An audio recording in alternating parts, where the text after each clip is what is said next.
So to follow up on discussion that we have been having, I think as I said before, we can't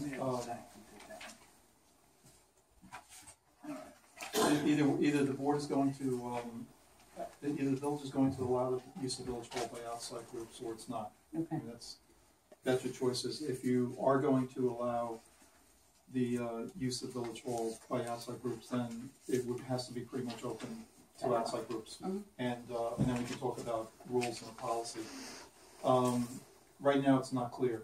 So what this resolution does is this resolution, for the time being, would not allow the use of non-village or non-government village of Poquott government entities or uses for the village hall.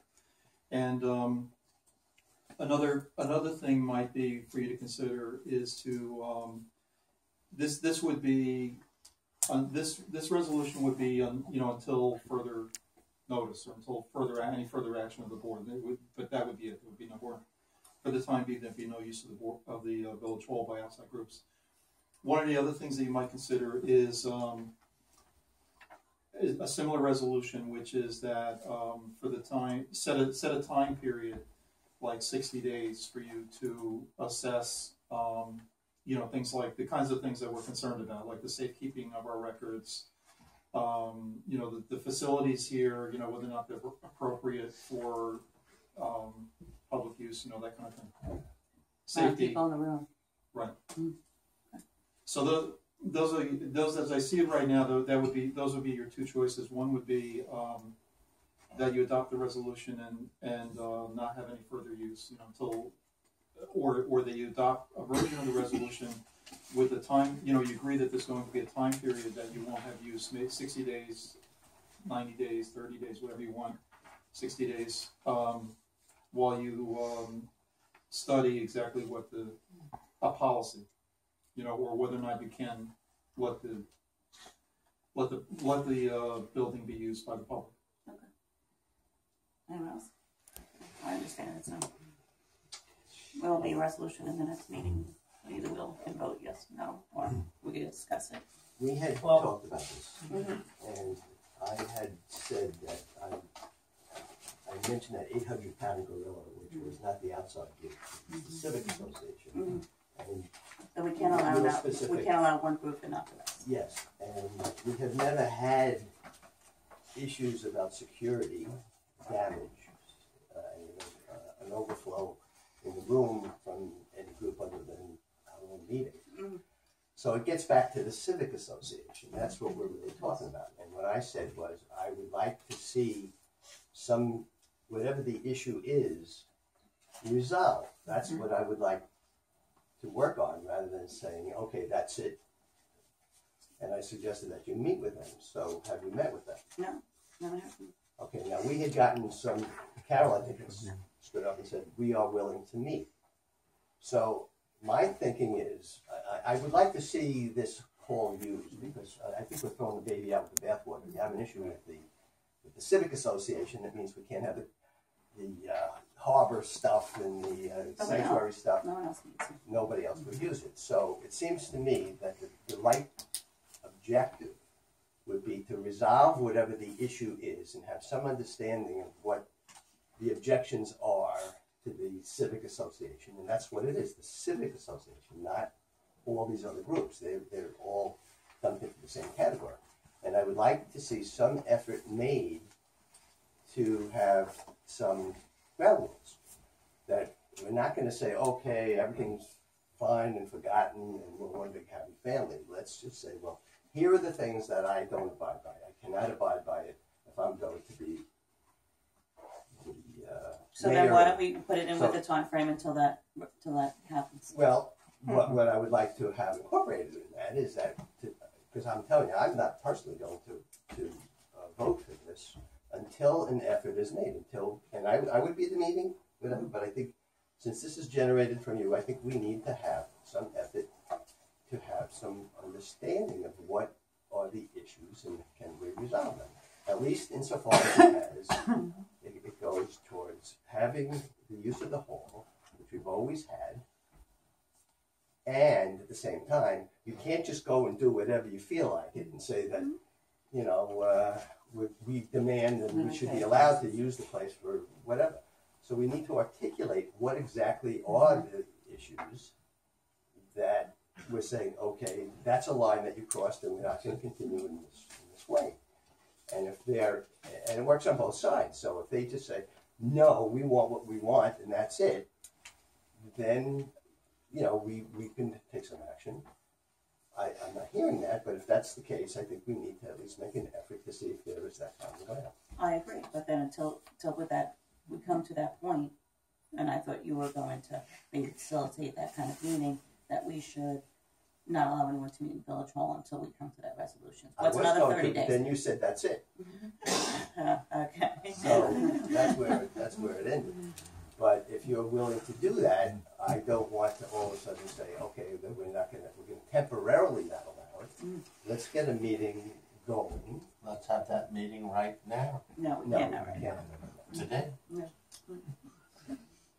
But we can set it up and we can try and put some issues in. I don't think that we have ever articulated what the issues are that led to this. And that would be an interesting discussion. So I think we need to. So are we not trying to do that meeting before the next time we meet here? Yes, I hope so. But can I just say, first of all, this came from me. It didn't come from anybody else. This came from me on the basis of discussions that I heard, my understanding of the law and discussions that I heard.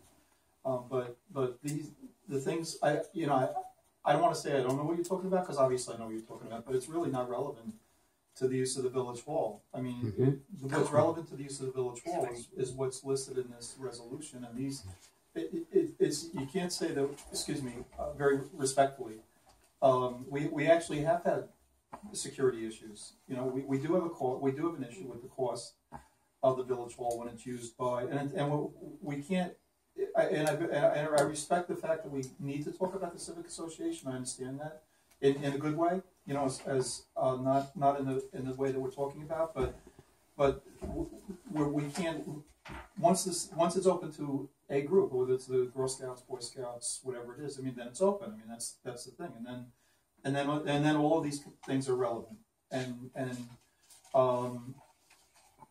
it's cost, it's safety, it's the building, you know, what we're doing to the life expectancy of the building, you know, things like that. It's not like we have a brand new village hall that's constructed of concrete. I mean, we don't.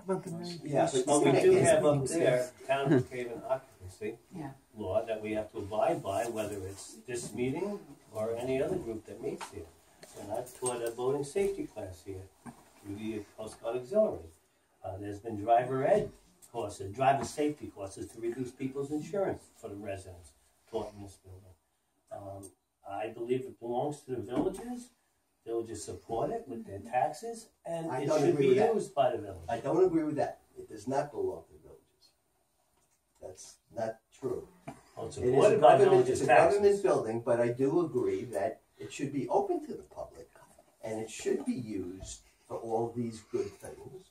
And if there's an issue with the Civic Association, which has tipped it over to where we have to then say, well, we can't single out the Civic Association, even if it was legitimate. We have to include all these other things. Well, that makes me very uncomfortable, because then we can't have the Coast Guard, we can't have the driver ed, we can't have the Girl Scouts and all that kind of stuff. And this is what this hall has always been used for.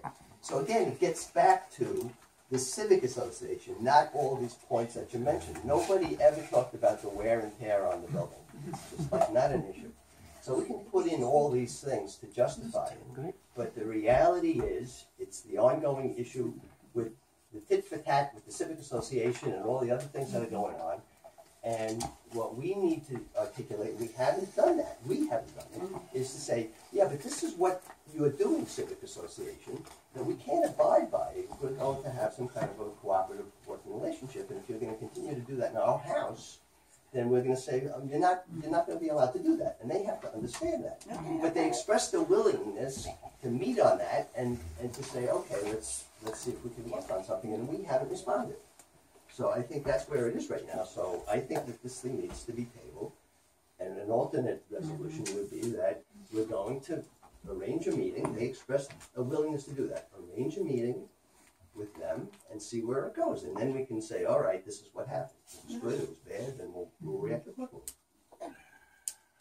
The discussion got a little better. I mean, as your legal advisor, I mean, the discussion was a little bit better, but then we circled back to the Civic Association. But, I just want to, I have to say, I feel it's my job to say to you that I don't know that you're in a situation right now where the records are where the records and the systems of the, and I'm not speaking about the Civic Association. If the public is here and there's not a representative of the village here, I don't think that the layout, the situation you're in right now is that it's the things that you're responsible for are secure, and I also think that there's costs that are associated which you need to recoup. And I'm not talking about the depreciation of the village hall. I'm talking about Electric code. Then we should address those issues. Right. Security. You get a camera. Yeah. Okay, there you go. These were always the case. Nothing has changed about the physical layout and how we store things. It does get back to the Civic Association because now we're sitting here talking about it. Why? Not because all of a sudden some door doesn't work well anymore and so we have less security. That's what has led to all this stuff. And again, we need to say, let's address the real issue. And I think that this hall should be used for the public benefit.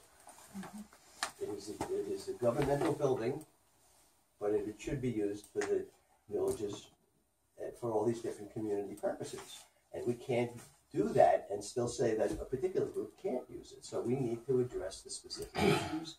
If we do have some issues with security, we can deal with that. We'll take a look and see what we need to do. But this issue... We're agreeing to move forward. Okay, enough said. All right, anything else for the working session before we close? When are we gonna have this meeting? We'll work, Jeff and I will work on that. Oh, I have I think we received an appeal on a FOIL, Yeah. if I'm not mistaken, and so far I haven't had to get involved. You haven't had to get council involved, Not yet, but but I think you need to have council involved at this point, and it involves public records of it involves records of a board member, and for that reason, because I represent the board in the village, I feel uncomfortable involving myself in the discussion, because it's basically, it looks like it's going to, if it continues, it will be a dispute a question between a board member and the board. So for that reason, I'm requesting that you please authorize retaining an attorney, municipal attorney. That I'll make sure that it's efficient and inexpensive to the village. But I just, because of the issues that I raised, I think I'm requesting that you allow me to do that. outside counsel. And, yes, and it would be, my recommendation would be Vincent Messina, Okay. only because of his expertise and not because of his expertise and knowledge. Do we have to do a resolution for that? Yeah, in the regular meeting. In the Yes. regular meeting. Why do we have to pay for that attorney? Well, you pay for me. No, you is one thing. Why do we have to pay an extra fee to an outside attorney for this matter? It would make sense to me that either the records are turned over, or if it goes to outside counsel and we're forced to do that, we shouldn't have to pay for it. Well, I mean, The taxpayers shouldn't have to pay for it. Let the person. I don't understand. When did we decide that as a village we don't answer FOIL requests? That we just don't do that? Should we just throw them all out when they come in?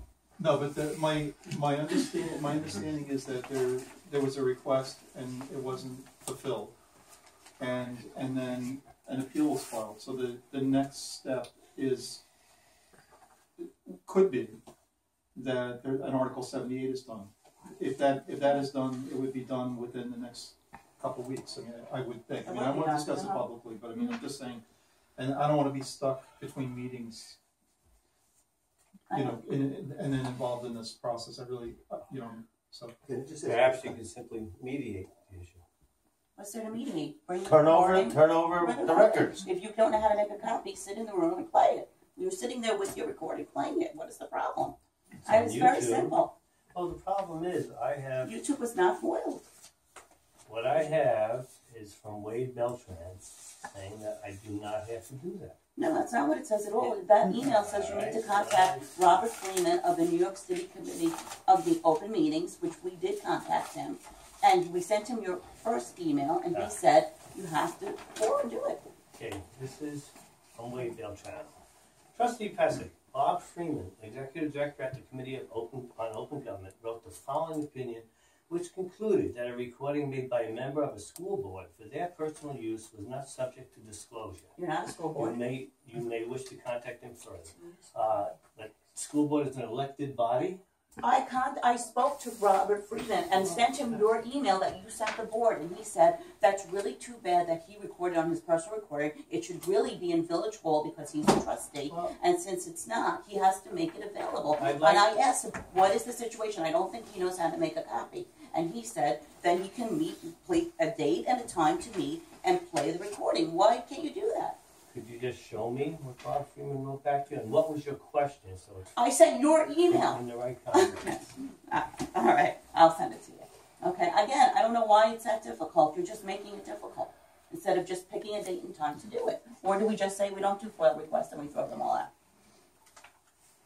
I don't think the taxpayers should be responsible Right, to I pay think you should pay the bill if we have the bill. if we have to retain outside counsel. Turn the goddamn thing over, and you pay for it. This recording is already out in the public, apparently on YouTube. I Plenty don't of know how things to are on get the to it, but it's there. The whole So recording then, is there. so if it's already out there, then just turn the goddamn thing That's not what it over. was for. His recording is for.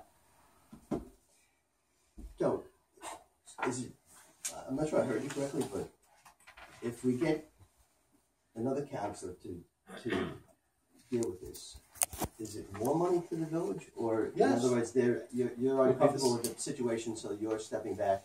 It's not billable hours for you, it's just for him? Right, so, but the difference is that I bill $175, and he may match that, I'm not sure, I haven't spoken to him about it, but I think that he would bill more than $200, I think it would be $200 to $250, but he may, if I request $175, he may match the $175. And also, the only other things, I mean, a lot of the time that I spend in the village, I just don't even bill for because I consider it part of my retained relationship. I don't know how he would handle that. So it sounds like there would be an additional cost to us. Yeah, it might be slightly more money. But why should we pay any? No, I just wanted to see if there wasn't. For something that I got you. he claims is already out there, why should we be paying somebody and spending taxpayer money? Right, pick a date and a time. Sit down with a person, play the goddamn recording, and be done with it. Shouldn't even have gotten to this I point. mean, it's ridiculous. Have you spoken to your own attorneys about it? Yeah. So are you getting advice that suggests that you should go this direction? Yes. Okay, so then we're in a situation where it's not for us to talk about at this meeting. It's another issue outside of this, so it's attorney to attorney. All right, so anything else with the working meeting? Yeah, I just want to say, I'm sorry. And so I said this before here, but I just want to make sure that we all understand because it took me a while to understand this. But when these people in Albany are all Robert Freeman, Nikon, all these people are there to help us, and they do a great job. But they're advisory. Number one is they're advisory people. They're not it's not a legal or court opinion. They're there to help us, basically. And then the second thing is that they're filtering what they hear. John made this point when he asked what was actually said to him, but they're filtering the information that they get. So and I called them yesterday about something about the village, which we haven't discussed, and they said that I was already the fourth or fifth person yesterday that called about it. So from this village. Mm-hmm. So I did go over the list of people that are public officials of the village and with them, and they're clear on that now. But but anyway, I just want to caution. When people get these opinions from Robert Freeman, and he's a fantastic public servant. He does a great job, and his staff do. but they're advisory opinions. They're not court opinions, court cases. Although, and I'm recommending for all villages to do this in the public. If you go on the Committee of Open Government website, they do have about 10 pages of case law decisions going back about 20 years on all the things that we deal with in the village. You know, all these things that we talk about, records and foils and all these things. So, they're alphabetical, and you can just read through them. It's really fascinating because all these things that we talk about, minutes and executive session, all these things that we deal with are all in these case decisions that they've accumulated. So it's or email, right? It's pretty interesting. Anyone else have anything? Okay. Working meeting adjourned. Do I have a motion? Second. Second.